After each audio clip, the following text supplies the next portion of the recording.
Let me talk to the mom who went back to work before she was ready. You know the one. Maybe it's you.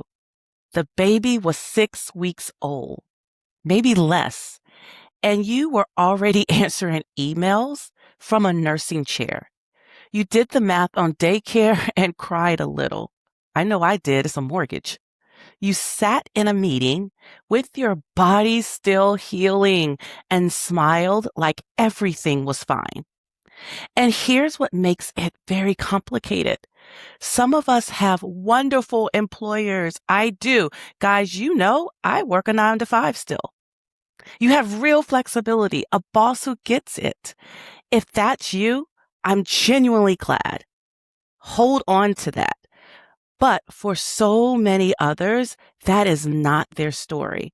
The story is a company that talks about family values in the handbook and then makes you feel like a liability the moment you have one. The story is being passed over, being quietly pushed out, or handed a leave policy. And this leave policy is clearly written for someone who's never been up with a baby at 3 a.m. My guest today live the hard version. She was denied maternity leave, y'all. And instead of squeezing herself back into a system that was never built for her, she tore it up and built a new one with AI at the center. So if you've ever wondered whether there's another way to work and one that doesn't ask you to choose between your family and your future, come pull up a chair. This one is going to give you some hope. Welcome to AI for Working Moms. I'm Lakeisha Holloway, and this is Season 3 of the 10-Minute Agent. This season, the theme is agents at the edges of life. Most of the time on this show, we use AI to make a full life run smoother. But every now and then, life hands you a season that isn't just busy, it's heavy. A diagnosis, a layoff, a loss, the seasons you can't optimize your way out of.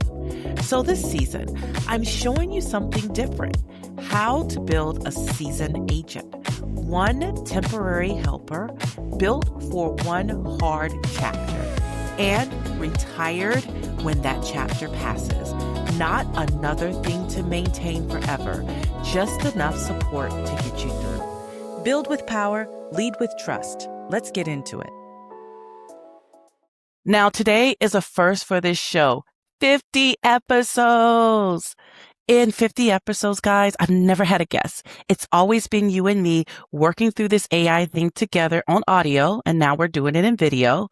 But some stories, y'all, are just too good to just tell you about them. You have got to hear it from the person who lived it. So today, for the very first time, I'm pulling up a second chair. My guest is Ashley Gross, founder and CEO of AI Workforce Alliance and author of the AI Workweek. But here's the part that really stopped me in my tracks. Ashley built all of this after she was denied maternity leave. Instead of forcing herself back into a system that didn't work for her as a mom, she rebuilt the whole thing around AI. And today, she runs her company in about 15 hours a week. I still don't believe that, but we're going to hear more about it.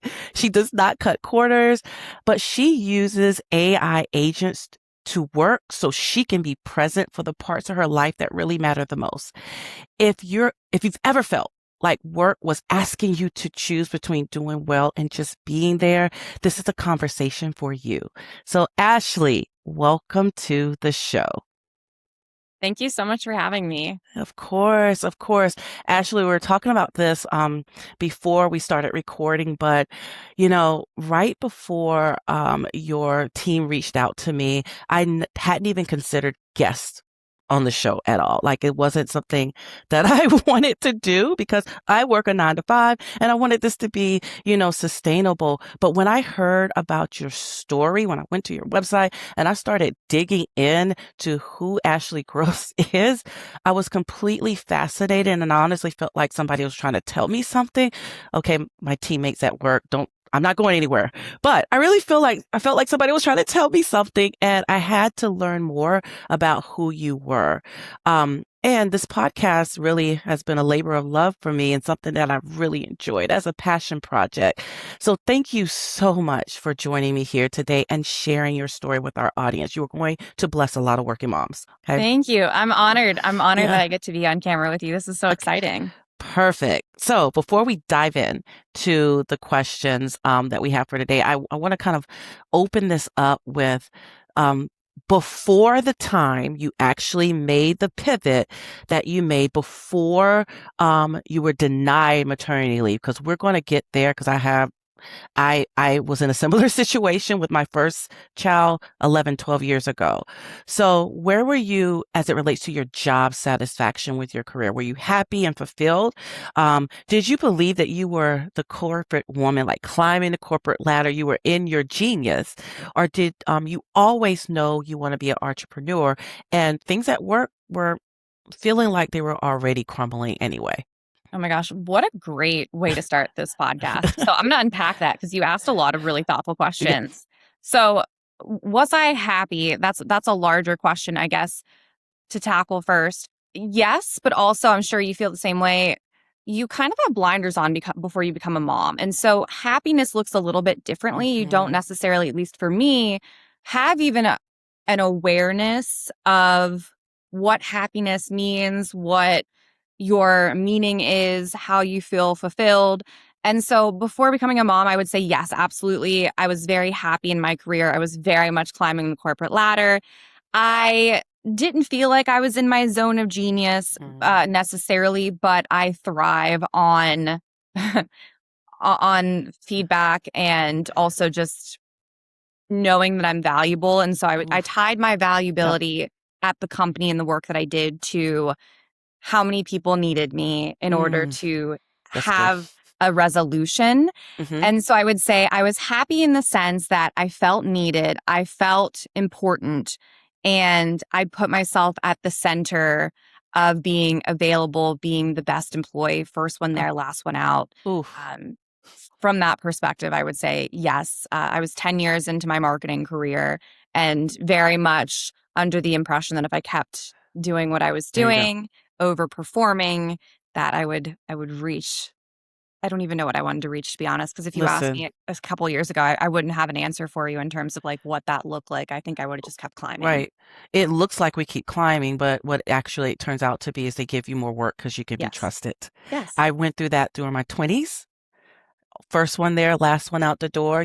For me, I'm single, don't have any children, Yeah. going to working full time, going to grad school at the same time, full time, just having all the time in the world. And Yeah. I was my career at the time. Into my 30s, I had my first and started getting hit hard Yeah. with the realities of corporate America and the realities of, how some of us are treated and being denied my short-term disability when I had my first son, and just that was a crushing blow to me. So I get it, but I still wanted to climb that ladder. Yes. And now in my 40s, I'm like, listen, I know I'm good. Like I just have the confidence in what I do at work, but I also know what I'm going to tolerate and what I'm not going to tolerate. What I'm going to do is show up every day and give my best and be the best employee that I can be. But I'm not trying to prove anything to anybody at this time in my life. So, Yes. no, I totally understand that. I did a lot of striving earlier in my career, but so let's transition because into that moment, that very hard moment for you where, you were denied maternity leave. And I honestly, I felt okay asking this question until right now. I am still traumatized by my own experience of this. First of all, this was FMLA. Were you denied FMLA, or were you just denied like a short-term disability or pay? I want to get that I clear. was denied FMLA. I was denied FMLA. That's worse than me. The way in which, and it is very traumatizing. You're absolutely correct. It was my first and only child, and that very much is the only experience that I have with children, and it has drastically shaped my idea of can I actually have another one? Ugh. Am I mentally and physically set up for this? There's almost this, it just broke everything that I knew, and Yep. in a lot of ways for the better, because I became acutely aware of what I would and wouldn't tolerate, to your point. Mm-hmm. And I ended up being a lot closer to my own value system and not relying on others to endorse that for me. Yeah. But in a lot of ways, yes, it absolutely is incredibly traumatizing still to this day. And I would say I survived and I made the best of it. But I absolutely would say that um, when that denial did happen, it was for the reasoning of not having worked at that company for 10 months prior to asking. That sounds familiar. And I think it's important to actually, I think Yep. this is the first podcast I've actually explicitly said that. And I think it's important with the landscape that we're seeing today, and Yep. a lot of the, FMLA on a company basis, on a regional basis, a lot of that not being streamlined and Yep. understandable for people. So I think that is an amazing question. I'm glad you asked me. You know what? The interesting thing about that too is, Ashley, is that I haven't dug into this. I didn't think you could be denied FMLA in America. I thought at least you would get FMLA. They'll give you your 12 weeks, but whether they pay you for it, whether you get short-term disability, because in my case, I got my 12 weeks. What I didn't get was, and what they told me in the interview, I was pregnant. And I said, I am pregnant, and I was going to stay where I was if this wasn't going to be the case. They were like, oh no, you get short-term disability. What the short-term disability company said is that you haven't been there a year, so we don't. So I felt, the traumatic part of that for me was, I was told. If I can even go back to that time, I still have a picture of my head of collapsing in my mother's arms when I saw it. We had just moved to Florida. We live in North Carolina now. We had just moved to Florida. It was our first child. It's like we gave up a lot to just even move. We were in Virginia at the time. And just a number of things for us was just building up. And I was like, I was doing a good job at the place, and I was told this, and you didn't, uphold your end of the bargain. So, thank you for clarifying that, because there's levels of, maternity leave. There's FMLA. There's FMLA with pay. The organization I work with now, like, I can't remember. I feel like I got 2 weeks of pay right after I had my baby. Now it's a month, if not more, that they give you your regular pay, and you get your short-term disability for the rest. Yeah. So I do feel blessed. Shop is closed. Let's get that straight. Shop is closed. No more babies. But I felt blessed when I had my second child that I did have that opportunity. I want to hear from you, though. This is kind of, still staying on this topic. We're back in that season of time of your life. You told us how you were feeling, but when did it all shift from, I am disappointed about what just happened to me, to, listen, I'm not going to take this thing anymore, and I'm going to build something new? Oh, that's a good With question. AI, 6 years ago was 2020. You did Mhm. it like that, the very cusp of like AI being like available Unknown. to the mass. AI has been around for decades, Yes. but it's been very smart people in rooms just kind of tinkering and doing cool things. I was using in Salesforce platforms, but it was not, we didn't have chat GPTs and the claws and things in the world. Yep. So knowing that you wanted to build something different, like what was Yeah. that shift? I would say the timeline was within a week. I'm someone who, for better or Girl. for worse, there's not a lot of variety in the emotions I experience. It's mostly just like this homeostasis balance of like, I'm good, to like anger. And so but I'm a very productive person. So when I go to the anger, a lot of times, unfortunately or fortunately, I guess, You burning it down. I am someone who, it takes a lot. It takes a lot to get me to the anger, but when I'm there, you're there. I can rule the world. I turn it into productivity right away. I do not stay in a victim mindset. It's just not in me. We were talking before the show. I was raised by a single mom and I was the oldest of four. So I did not have the luxury of feeling sorry for myself. It was very much, you're going to get a job. You can't get a job because you're not 14. You don't have a worker's permit. Work under the table. There's going to be something. You're going to be able to figure something out.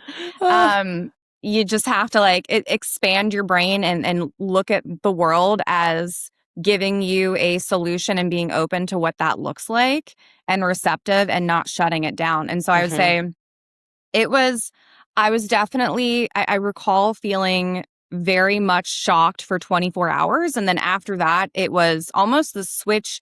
At the beginning of the show, you asked me, have I always been entrepreneurial?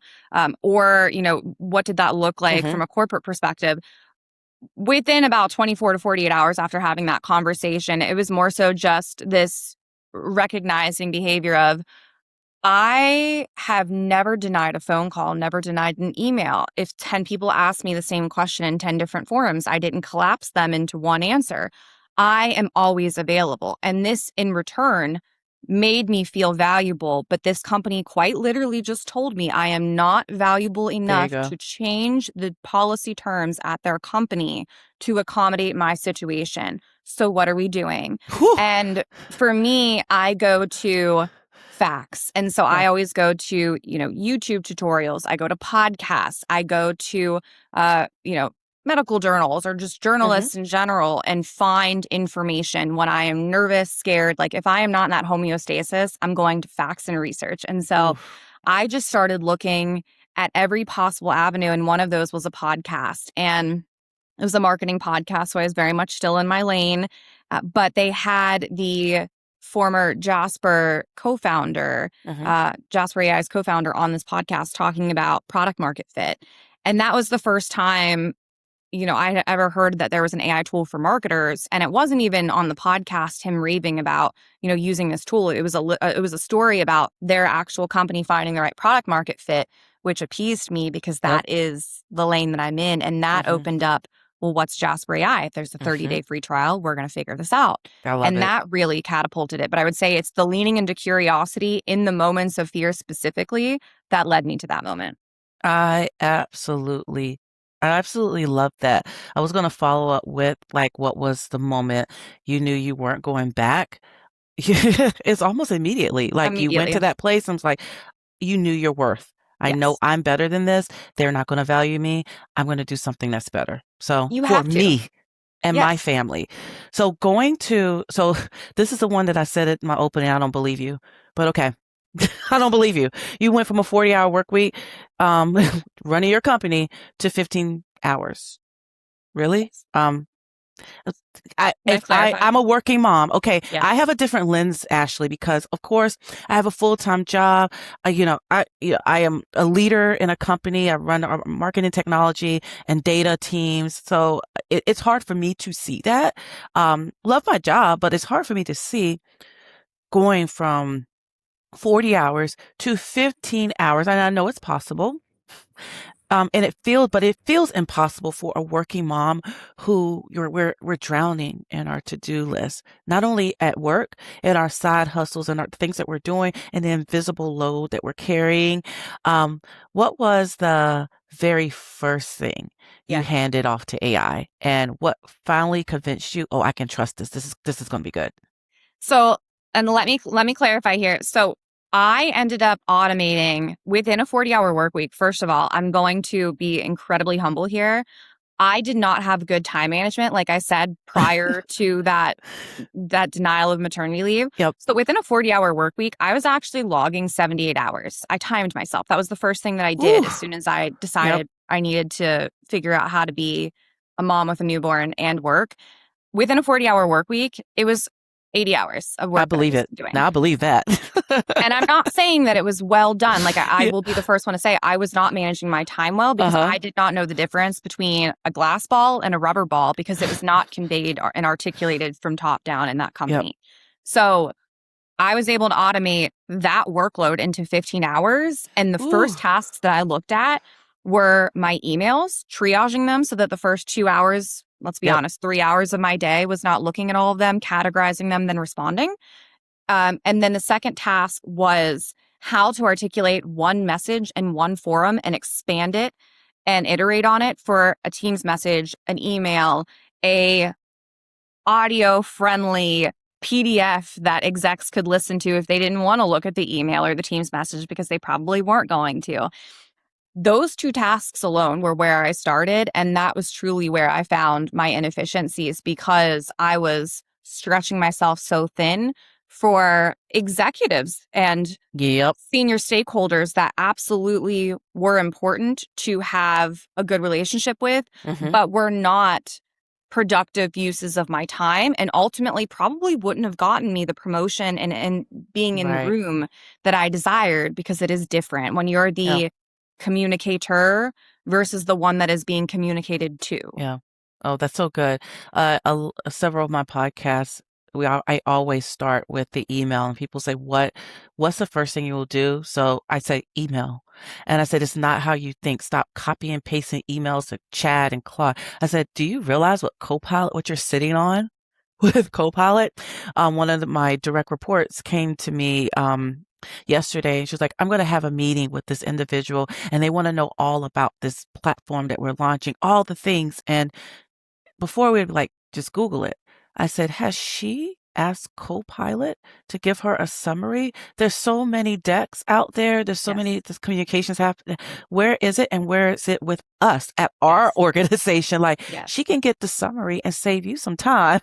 From having to do a whole presentation for one person when there already been about 10 of them in the organization, whether it was with the core team, the developers, with the executives. Like it's all can be summarized for her at her level and how it even influences or impacts her own job that she does. And she was like, and she said that she was like, oh, you're right. I'm going to do that. And I said, and honestly, meet with her, pull it up on the screen, have her pull Copilot on the screen for you and give her these prompts. So going back to the email, that is the first thing that I always tell people to start with. So that's a good one. So when you started automating all of this, what went wrong? Did anything like go wrong that you gave the agency over and you're like, oh, I shouldn't have done that? No, because at the time, even with AI tools becoming accessible, there was a very aggressive mentality of if you're using AI, you're not actually working. And so I was hyper aware of what I was using it for and checking on the outputs. And I think because I was, and that was my first experience, now there's a lot more trust and a lot less checks and balances at different parts of the usage. I love that. So no, I would say the one, I mean, 90% today still of the work that I'm doing is change management. It's not even technical. So I would say like even back then, the friction points that I ran into were people still trying to come into my office and say like, hey, can you give me a rundown? And me having to hold that boundary of, hey, I sent you an email. Please email me back if there are any questions. I would love to keep this conversation in one place just so I don't have that change fatigue. It was advocating for myself over and over and over and over and over again. Nope, I don't just have 10 minutes. Nope, you can't just come in here and ask me. Nope, I'm not going to do this, right? Because like when you make people feel good and you set them up for success, they kind of rely on that to a certain degree and they want to keep coming back to it. And so you do have to articulate in a very polite way that, you know, it is at your demise that you are setting them up for success and you now need a different system and you need them to help you endorse that boundary for yourself. I love that. I love that. I also want to be mindful of your time as well. But so I'm going to have a couple of more questions before we're going to let you share some more things about yourself. So many working moms, you know, that's my heart. It's my passion, working moms outside of my husband and kids. But so many feel like they are still behind in AI. My timeline on social and everywhere else it's hard for me to believe because it is all AI. It feels like everybody's doing it. But I do my podcast and the incremental growth that I'm seeing is still showing me that people are still kind of skeptical about it. So if someone had 15 minutes tonight after the kids go to sleep, what's the first, and they're still in the state that you were saying, back in the day, people were like, if you're doing AI, you're not really doing your job. And now when I hear something like that, I'm like, if you're not, you better be using AI. They're like, oh, I don't want to do AI because it's going to sound like AI. Ma'am, sir, you better do it. You better do it and save some time. So if they have 15 minutes today, what's the first thing that you think they should do? I know we said about email, but where should they start? List your inefficiencies and strategize through a conversation with a That's good. Copilot, ChatGPT, or a Claude on how you can resolve those inefficiencies. Oh, Because I love that's that. ultimately what it comes down to. That's ultimately it. Is we are very inefficient. We've always been inefficient, but it has taken this tool to have us in a state globally where we're questioning our inefficiencies and reprimanding them. And Oh, so it's absolutely nothing about the solution. It's about the fact that this solution is amplifying a problem that's always been here. It just wasn't painful enough that people could name it and start to talk about consequences of becoming less inefficient at their jobs. that's So so good. pick up your phone. Hey, I am spending 80 hours a week. I don't even really know where I'm spending it, but I know that there's inefficiencies there. Where should I start? I'm really having a hard time with this people manager. Every time I say XYZ, they hit back with ABC. What should I do to resolve this Mhm. so that ultimately this is still corporate friendly, but I have a resolution? Get out of your own head because that's an inefficiency number one for all There of you go. us. There you go. What do you, so that's going to be like my follow-up. Like you're saying what she should do, what she should Yeah. not try to do. You should not try to solve for all of your issues or all of your pain That's points at good. once. You're going to That's get good. overwhelmed. It's going to cause you to not be able to go all in on finding the ROI. This can be as big of a time suck as a time save. And it all comes down to intention Mhm. and measuring the success of it within a given timeline. So good. That's good. All right. So this last question. I teach a framework and I always have to put it in there. It's in every one of my episodes. Um, it's called AFTER. So it's agency, fairness, transparency, empathy, and reliability. And the one letter that I protect most in the whole framework is agency. So we I stay the CEO of my tools, and I try to um tell my audience, don't let AI run amok. You set the proper guardrails, Yep. and you have the agency to do that. So, you've automated more than most of us. Like you've done this. You've automated most than most of my audience. To be fair, how do you make sure the agents serve you, and you never lose control of that wheel? Knowledge transfer. Mm, Knowledge transfer. okay. It's difficult when you have a budget and you have people, and especially in this environment where there's an AI tool that is on the market to solve every single issue we have Mhm. ever had. But at the end of the day, I will cut a tool faster than I'm not dependent on these tools in the sense that I go all in on one, right? Like I have guardrails for myself where I truly do look at it as part of my tech stack. And if something's not working in my tech stack that's supposed to be working, AI standalone tool or component of a tool I'm paying Yep. for, Yep. it gets audited and cut because if I don't understand what is being created and I can't explain it, then I should not be using that tool. And ultimately, that's why you see a lot of the AI jargon out there. And you can tell because it's just this fruit bowl of mystery concoctions that people are saying, and it's not even explainable when you're reading it. If There you you don't go. know what it means, you should not be putting it out. There you go. That's good. And what you're saying is at a perfect time in what I am teaching now. Like I'm showing you 41 different agents you can build. You will drive yourself crazy if you build all 41 of these agents. You need 3. I need 3. The next working mom needs 3. Start with these 3 and use these for a while. And if the agent stops serving you, fire it. Put it to Yes. bed. And it's okay. It's not a real person. It's just an agent. Then pick up the next agent that's going to serve you for the season of life.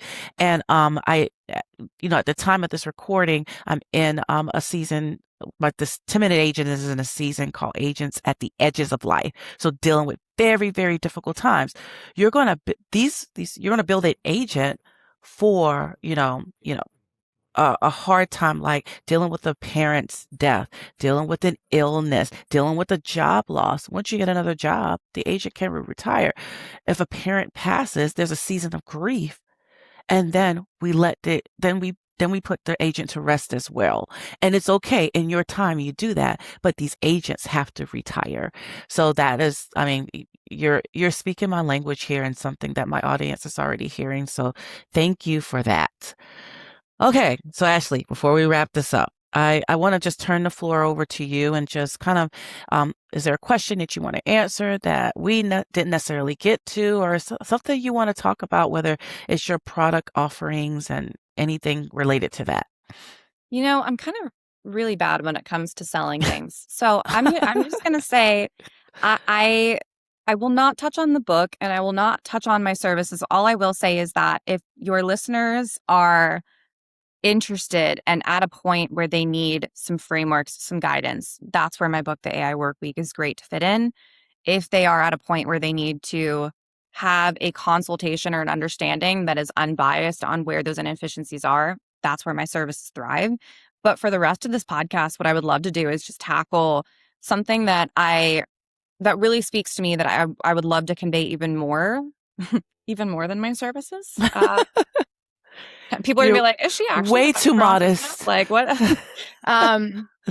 I really think in order to move the majority of folks into actually adopting this technology to better serve their lives and the lives they want for themselves, the conversation that we need to be having is, this is not, an AI tool cannot give you a portion of your resume that did not exist before, right? Like, if you don't already have that experience dealing with stakeholders in a corporate environment, you are not going to be able to use AI to help you fake that to a certain degree, right? Like, AI is very much an amplifier and it's an enhancer. So the mentality that I would love for the listeners to think about when they're thinking about these tools, and the ROI of using them, but also what's at stake if they don't use them, I really want to focus on the age of being able to learn anything incrementally and immediately. Ooh, that's what we should be prioritizing absolutely. as a society,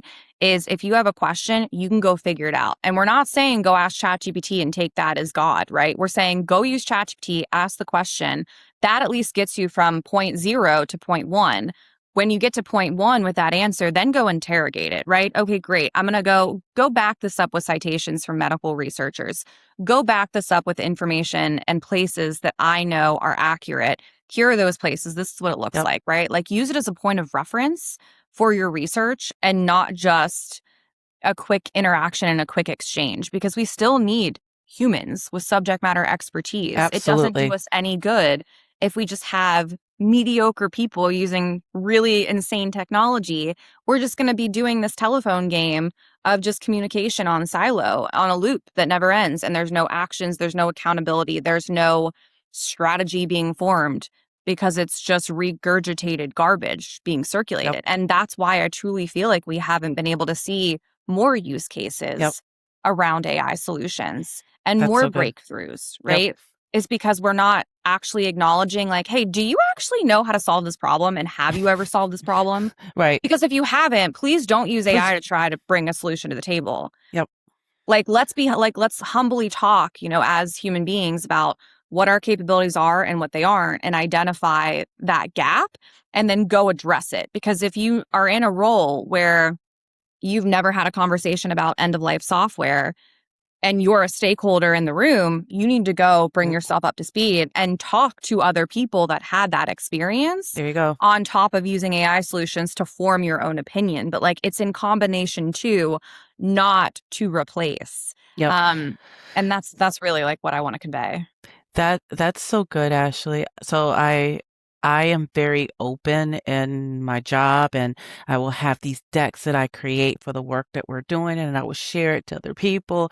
And I will hear, oh, I can speak to what you do.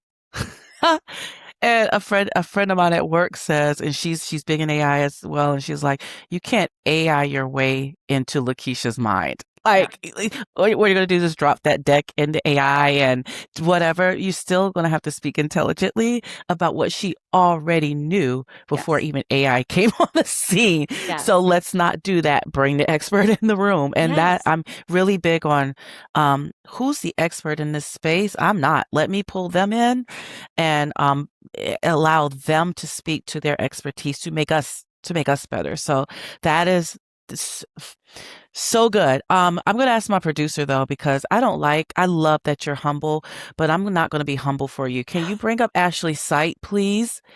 And actually just show her product offering so people can actually visually see it.